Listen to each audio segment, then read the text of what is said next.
Scott was telling me about some of the things that are happening, and it's very exciting, Scott. Thank you for being here.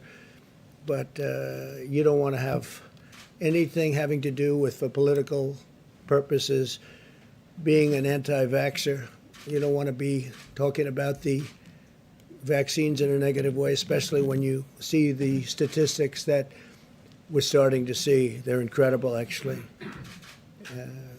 Biden's perfectly happy to endanger the lives of other people by doing something that he thinks is going to help him politically, because his polls are getting very bad. They're getting very shaky. This was an election that was going to be very easy, very quick, and then the China virus came in, and I had to go back to work politically. Unfortunately, I had to devote more time politically than the other things we do, which are very important for our country. But I had to go back to work, and it looks like we're going up very rapidly, more rapidly than the media wants to admit. And Biden's had to go out. He's gotten out of his basement, and he's working. Let's see what happens. But we got to talk about how great these vaccines are, if in fact they're great. And I think you're going to see numbers that are going to be very, very impressive.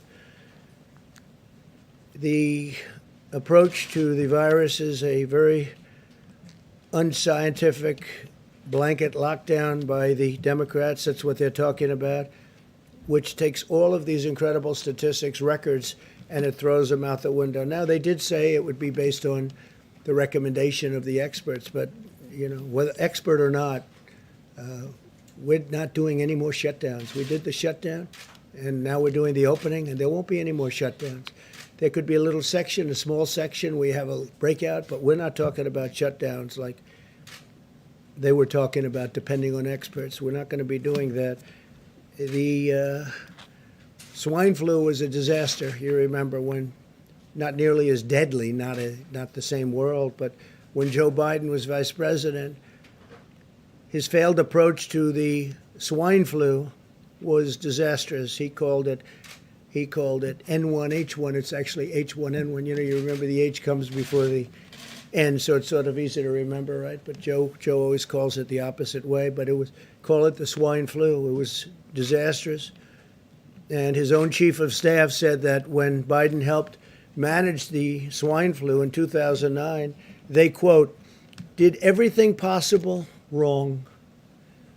And 60 million Americans got H1N1 in that period of time. There's a quote from his chief of staff.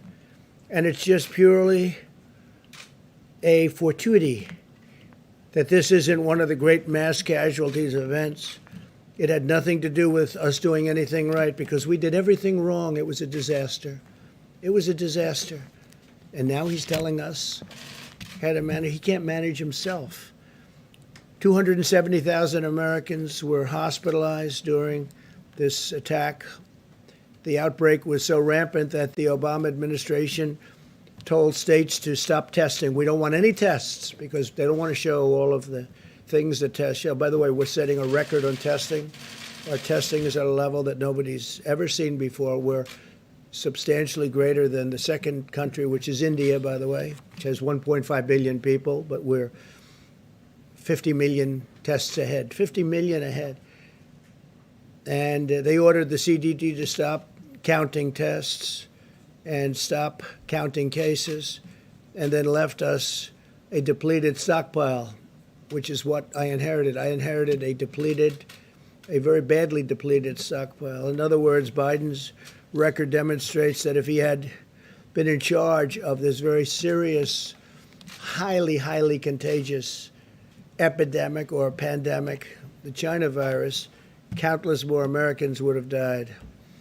And if we didn't do what we did, and I say it all the time now because the media likes to belittle what we've done has been incredible. Now you can look at Europe and you can look at other places and you can start comparing. Biden is weak on China. Yesterday it was revealed that a fund partly owned by Joe Biden's son Hunter facilitated the sale of a Michigan auto parts producer to a leading Chinese military defense contractor. You don't want to write about that, do you? Biden spent his entire career selling Michigan jobs to China. Now the Biden family is selling out our country directly to the Chinese military. which has to do with this company that Hunter, here we go with Hunter again. He didn't have a job. Now all of a sudden he's selling companies from Michigan to China. China's military got American manufacturing jobs, and the Biden family got paid a lot of money. And I say it, if Joe Biden ever got elected, China will own America. They will own America. Finally, I can announce with great pride that Secretary of State Mike Pompeo will be departing this evening on a historic trip to Doha. That's Qatar, for the beginning of intra-Afghan peace negotiations. We've been negotiating with them for quite some time, getting along with them, moved a lot of soldiers out.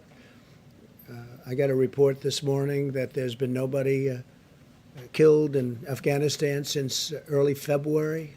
It's a long time. There's been no deaths, no problems, and a lot of progress is being made in Afghanistan, but we'll be down to 4,000 soldiers in a very short period of time. Likewise, Iraq will be down to about 2,000 soldiers in a very short period of time. And in Syria, for the most part, we're out, other than we kept the oil. As we have soldiers guarding the oil, not too many, I think, small number, but they're guarding the oil. And we're helping the Kurds, and we're making their lives much more pleasant because of the fact that we have the oil. So we're pretty much out of Syria. We're pretty much out of Iraq. And we're down to the smallest force that we've had in, we'll be very shortly down to that number in Afghanistan. The negotiations are a result of a bold diplomatic effort on part of my administration in recent months and years. The United States will play an important role in bringing the parties together to end the decades-long war. It's been going on for almost 20 years, long before I got involved, I can tell you that. And had they not been wasting our time with all of the phony witch hunts and all of the things, we probably could have done this even faster. But a lot of time had to be spent, wasted like that. But the parties are together right now, and we're negotiating, and we're really making tremendous progress.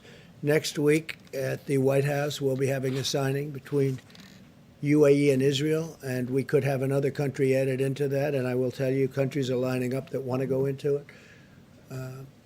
As you know, UAE is headed by a very, very highly respected gentleman, and respected by everybody. And he's a warrior, too. He's a great warrior. And Mohammed's very excited about this. And you'll be hearing other countries coming in over a relatively short period of time. And you could have peace in the Middle East. I think what ultimately will happen is you're going to have quite a few countries come in. The big ones are going to be coming in. I spoke to the King of Saudi Arabia, so we're talking. We just started the dialogue. And you'll have them come in, and I think two things are going to happen. Iran will, if we win the election, Iran will come and sign a deal with us very, very rapidly within the first, I would say, week, but let's give ourselves a month, because their GDP went down 25%, which is like an unheard of number, and they'd like to be able to get back to having a successful country again. So I think that'll happen, and I think very importantly, the Palestinians will get back into the fold, and when they see all of these countries that frankly have been supporters of the Palestinians, very big supporters and certainly financial supporters. As you know, we used to pay the Palestinians $750 million a year, and I ended that some time ago on the basis that they didn't seem to want to make peace, and we'll think about it once we have a deal, but I've ended that quite a while ago. I'm frankly surprised they haven't been to the table earlier. But this is the best way. This is a way that's going to be great. This can really bring the Middle East together. And again, since February, we haven't had a death in Afghanistan, that's a record for many years, not a death.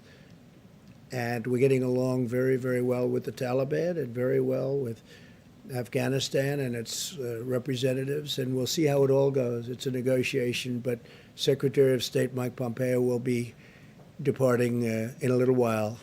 So I think that's very exciting news. And a lot of people thought that my natural instinct is war. No, my natural instinct is actually peace. When we were on the debate stage, people used to say, will it be 1 week or 2 weeks before President Trump gets into a war? But that's not. I did rebuild our military. We have a military that $2.5 trillion, new jets and rockets and tanks and ships and a lot of things we have. We have the newest, best military we've ever had. So hopefully we won't have to use it. Our nuclear program has been put into gear like never before. And in particular, hopefully, we won't have to use that, because that's a whole new level of destruction, and we never want to. Just have to pray to God we never have to use that. All right, please, John. Yes, thank you, Mr. President.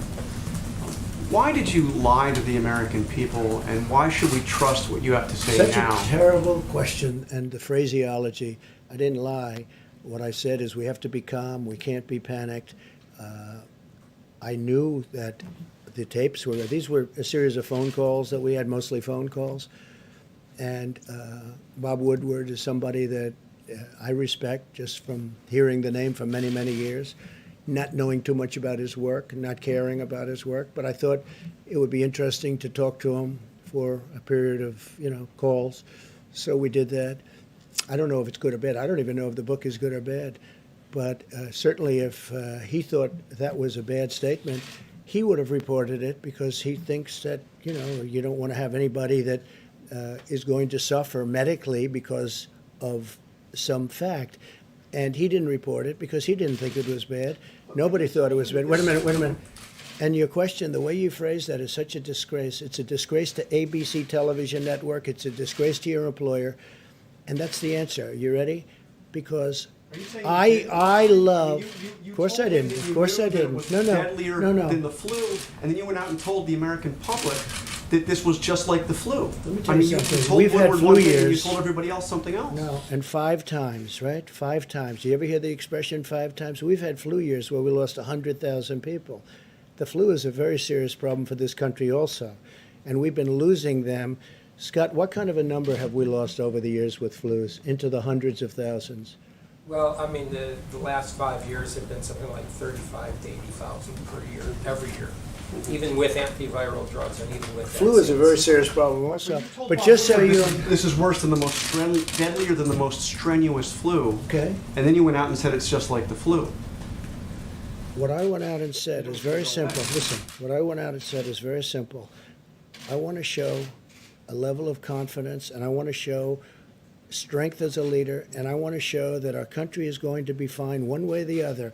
Whether we lose one person, we shouldn't lose any, because this shouldn't have happened. This is China's fault. This is nobody's fault but China. China should not have allowed it to happen. Whether you have one person, 180,000 people, or 2.5 or 3 million people, which it could have been very seriously if we didn't make the moves. And when you look at the opposition, where they said, oh, why did he put the ban on? Dr. Fauci said we saved hundreds of thousands of lives by putting the ban on China and then ultimately putting the ban on Europe. There was no lie here. What we're doing is we're leading, and we're leading in a proper way. And if, frankly, somebody else was leading it, they wouldn't have closed it. If you look at Nancy Pelosi, you look at Cuomo, you look at de Blasio, you look at Biden, months later they said there's no problem. They're talking about me. Months later. And before any statement was made, you have to remember, I put the ban on China. So obviously, outwardly, I said it's a very serious problem. And it's always a serious problem. That doesn't mean I'm going to jump up and down in the air and start saying, people are going to die, people are going to die. No, I'm not going to do that.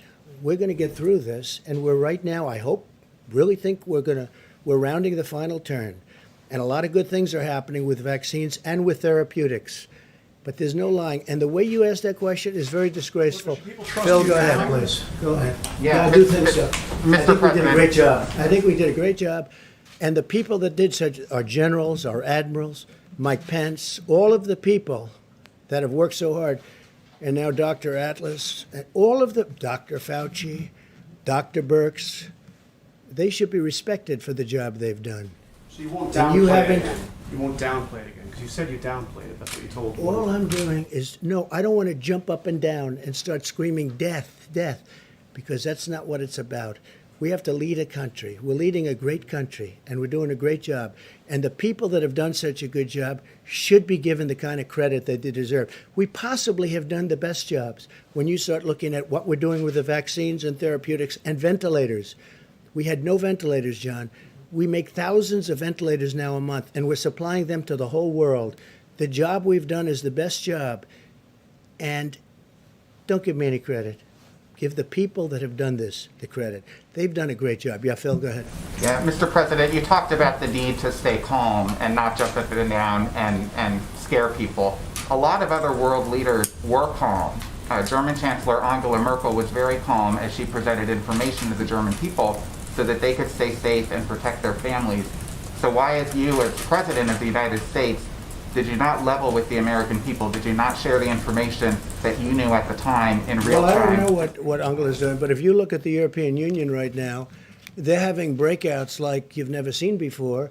And frankly, their numbers are at a level that are much worse than the numbers here. We have done much, much better than the European Union. I just read you numbers that are not good on their behalf, that are very good on ours, and we have rounded the final turn, and we're going to have vaccines very soon, maybe much sooner than you think. Listen, maybe much sooner than you think.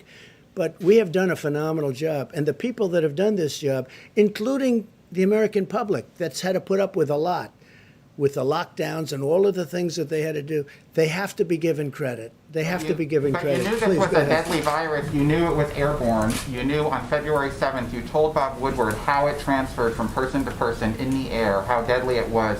Why did you not come to the podium and calmly Well, let me tell ask you the this. people If what Bob happened? Woodward thought that was bad, because this is stuff that everyone knew, there's a report that I have here someplace where China said it was airborne earlier than the statements I made. People knew it was airborne. This was nothing. This was no big. When I say it was airborne, everybody knew it was airborne. This was no big I thing. know that in February. Well, read the reports. China came out with a statement that it was an airborne disease. I heard it was an airborne disease. I assumed it early on. The fact is, there has to be a calmness. You don't want me jumping up and down, screaming, there's going to be great death, and really causing some very, very serious problems for the country. If Bob Woodward thought what I said was bad, then he should have immediately, right after I said it, gone out to the authorities so they can prepare and let him know. But he didn't think it was bad, and he said he didn't think it was bad. He actually said he didn't think it was bad. The only one that said it was bad or thinks it was bad were the fake news media, because they take it and they try and put it a certain way. If Bob Woodward thought it was bad, then he should have immediately gone out publicly, not wait 4 months. You know, he's had that statement for 4 months, maybe 5 months. He's had it for a long time. It was a series of taped interviews, mostly by telephone. Quick ones, not long ones, quick ones. And I did it out of curiosity, because I do have respect, and I want to see. I wonder whether or not somebody like that can write good. I don't think he can, but let's see what happens. Yeah, please. Thank you, Mr. President. We're just about 50 days out from the election, and we haven't seen a lot out of the Durham investigation yet. Yeah. Where is that? And do you have confidence in the investigation? Well, I can't tell you that yet. I have to see. I'm not involved in it. I purposely stayed uninvolved. I'm, I guess, considered the chief law enforcement officer of the country. I could be involved if I wanted to. I thought it would be better if I wasn't. I think it's better if our great attorney general handled it. He has Durham, who is a very, very respected man, and we're going to see what it is. I can't tell you that. I can See tell more you this. indictments? I can tell you this. They lied. They cheated. They leaked. They got caught. They spied on my campaign. Never in history has there been anything like this. And I guarantee if the roles were reversed and I was on the Democrat side, people would have been in jail at the very highest level. People would have been in jail for 2 years already. Nothing like this has ever happened. And the term would be for many, many years, because it's treason, and other words can be used also. So you think there should be more indictments as a part of this Well, I investigation? think just on what I read in your wonderful papers, I think, and see what, just looking at the media, not even what I know. I think Comey is a disgrace to our country. I think Strzok, who just wrote a book, which is a total fake, is a disgrace. I think Page, Lisa Page, his lover, is a disgrace to our country.